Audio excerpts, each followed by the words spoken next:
Hi!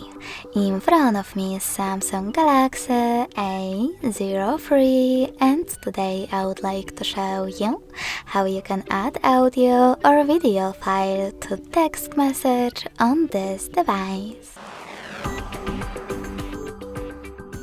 First of all, you need to open Messages app. Then tap on one of your chats and select this plus icon at the bottom left corner. Then click on Files and select one of them from here or tap on those two filters, Videos and Audio. You can also select those three lines at the top left corner and pick one of your sources.